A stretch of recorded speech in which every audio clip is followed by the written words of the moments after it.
கேள்வி கேளுங்க. உங்களுக்கு தெரியுமா என்ன படமா ஓட்டுறாங்க?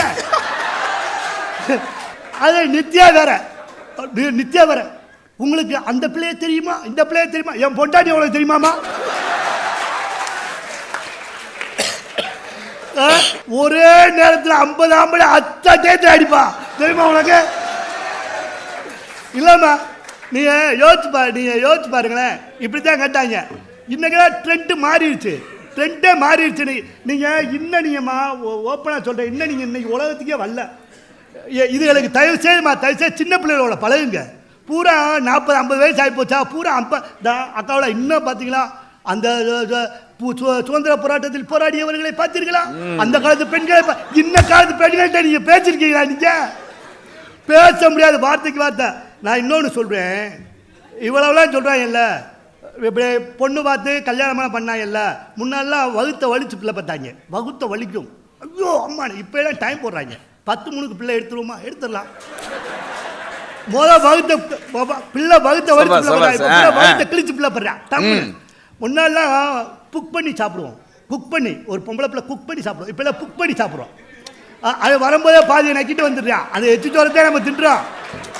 இருந்தாலும் நான் இன்னொன்னுங்க, நான் முன்னாலாம் பொம்பளை பிள்ளைகளுக்கு இந்த அச்சம், மனம், நாணம், பயிர், மனம் இல்லப்பா, மடங்க. அது என்ன தெளிவா பேசணும். அச்சம், நாணம், மடம், பயிர்ப்புன்னு சொல்லுவாங்க. நீ என்ன நடுவுல மனம்ங்கிற? இப்ப சேர்த்துட்டாங்க, ஊடால இப்ப சேர்த்துட்டாங்க. இப்படி சொல்றாங்கல்ல, நீங்க யோசிச்சு பாருங்க. உங்க அம்மாட்ட கேளுங்க, அத்தை நான் தெரியுமாங்க?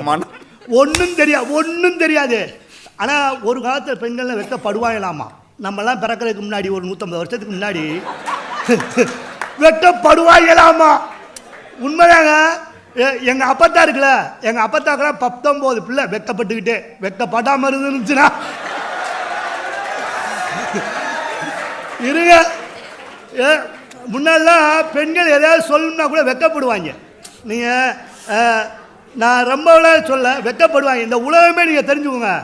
எடுத்தவொடனே பழிச்சுன்னு சொல்ல மாட்டாங்க. இப்ப நான்லாம் கரெக்டா கல்யாணம் பண்ணி கரெக்டா 3ஆவது மாசம் உண்டாயிட்டேன். என் பொண்டாட்டி உண்டாயிட்டா. நான் பொறுமையா இருங்கப்பா, சொல்ற கேளுங்க. போன உடனே கல்யாணம் பண்ண புதுசுல டக்குன்னு நான் மாசமா இருக்கேன்னு சொல்லலை, நான் கன்சீவா இருக்கேன்னு சொல்லலை. போய் பார்க்குறேங்க, ஊரா லைட் எரியுது. எங்கள் வீட்டில் மட்டும் பல்ப் எரியலை. நான் கூட பீஸா போச்சாக்கும் நினச்சி இருட்டுக்குள்ளே தாண்டி தாண்டி தாண்டி நடந்து ஒரே பண்ணி மாதிரி அடிபட்டேன். முட்டாட்டி போய் செவத்தை துறைய பல்ப் எரிஞ்சிருச்சு. கரண்ட் இருக்கு. போனோன்னே என்ன அப்ப சி போங்க, நான் உன்னை இப்போ தாண்டி வந்திருக்கேன், இப்போ தானே வந்திருக்கேன், எங்கே சொல்கிற? சி போங்க, வெக்கோ சி போங்க. இல்லடி என்ன உடனே இல்லை வெக்கம், நானு இப்ப தனியா இல்லையே அப்படின்னா. ஏண்டி உங்க ஆத்தாக்கிட்ட வந்திருக்காளா? என்ன கன்சீவா இருக்கிறத சொல்றாளாமா? லூசு என்ன? நான் அப்ப உனக்கு தாலியை கட்ட நினைக்க லூசுடி. என்ன இல்ல இப்ப நான் 2 ஆளா இருக்கனே அப்படின்னா, நாடு நாசமா போச்சுடா, நீயும் குடிக்க ஆரம்பிச்சிட்டியா? ஓ டியூப்லைட்டு ஒன்றும் புரியாது. இப்ப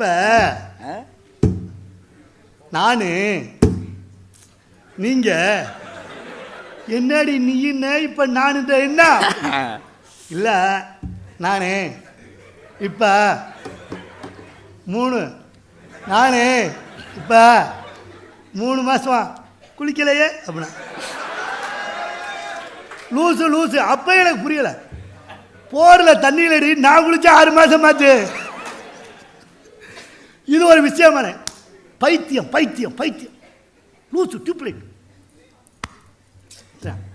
என்னடி லூஸ் ஆயிட்டியா நீ? ஒரு மாதிரியாவே பேசுற. வெக்கம் இல்ல அப்படின்னா என்னடி நீங்க அப்பா போறீங்க, இதுக்கு தான் இவ்வளவு பில்டப்பா வெக்கங்க. இப்படி சொன்ன உடனே தமிழ்நாட்டில் இருக்க அத்தை ஆம்பளை கேட்பேன் நெசமா அப்படின்னா இதெல்லாமே ப்ராட் பண்ணுவாங்க. நான் இதை ஏன் சொல்றேன், இப்படிலாம் வைக்கப்பட்டாங்க ஒரு காலத்துல. நான் இது கற்பனையில சொல்றேன், இன்னும் கல்யாணம் ஆகல. நீங்க அதை புரிஞ்சுக்கோங்க. Note this point. ஏய், உனக்கு இன்னொரு தடவை கல்யாணம் ஆசை வேறையா உனக்கு? ஆமாங்க. இருங்க, ஒரு கற்பனை. இப்படிலாம் ஒரு காலத்துல பெண்கள் வைக்கப்பட்டாங்க. இப்ப எல்லாம் யாராவது ஒரு பொம்பளை பிள்ளைய லட்சம் கொடுத்து வெக்கப்பட்டு காட்ட சொல்லுங்க, போடா லூசு, வெக்கமாம்ல. நான் ஒரே ஒரு விஷயத்த சொல்றேன், இந்த உலகமே பெண்களுக்கான உலகம். உலகமே பெண்களுக்கான உலகங்க. சரி, நாங்கெல்லாம் கொசுறு மாதிரி, ஆம்பளை மாடு மரம் இதெல்லாம் கொசுறு மாதிரி. ஆமா, நான் உண்மையை சொல்றேம்மா. இப்போ பசங்களாம் உண்மையிலே ரொம்ப நம்மெல்லாம் தம்பி மரத்தில் கட்டின மாடு மாதிரி, மரத்தில் கட்டின மாடு மாதிரி. முடிச்சிட நடுவர் அவர்களை, உண்மையை சொல்லுகிறேன், இந்த பெண்களுக்கான உலகம் தான் இது. உலகம் முழுவதும் பெண்களுக்காகத்தான் இருக்கு. நீங்கள் நல்லா யோசிச்சு பாருங்க. என்னத்தையாவது நம்ம முன்னாடிலாம் நீங்கள் எதை சொல்கிறது, உங்களுக்கு உலகமே உங்கள் உலகமா, நீங்கள் பேசாமல் ஜாலியாக இருங்கம்மா. உங்களுக்காகவே தான் இந்த வாழ்க்கை. நாங்கள் இருக்க ஆம்பளை பூரா யார் தெரியுமா, நல்ல ரோஜா தோட்டத்துக்கு பின்னாடி கல்லு கூண்டி முள்ளு கம்பி கட்டியிருப்பாங்க பாருங்க, அந்த மாதிரி முள்ளு கம்பி தான் நம்ம பூரா பாவத்தை. நம்ம பூரா முள்ளு கம்பியாகவே நிற்போம். இதுக்கு பூரா ஜாலியாகவே இருக்கட்டும். 2K கிட்ஸு இன்னைக்கு இருக்க பெண்களுக்கு எதுவுமே தடை இல்லை, வெறும் மகிழ்ச்சி மட்டும்தான். நான் உண்மையாக ஒன்று சொல்லிட்டு முடிச்சிடறேன். இன்னைக்கு பொண்ணு பார்க்க போகும்போதே சொல்கிறாங்க, என் பொண்ணுக்கு சமைக்கவே தெரியாது அப்படின்னு நீ சொல்லிட்டாங்களா. ஆம்பளை பையன் பூரா சமையல் பழகிட்டு இருக்காங்க, பூரா டீ போட்டு பழகுறான், டீ போட்டு பழகுறான். பூரா பெண்களுக்கு எல்லாம் தொட்ட இடமெல்லாமே சொர்க்கங்க. பெண்கள் தொட்ட இடம் பூரா சொர்க்கம். இந்த வாழ்க்கை, இந்த உலகம் முழுக்கவே பெண்களை கொண்டாடுவதற்காக மட்டுமே தான் படைக்கப்பட்டு இருக்கிறது.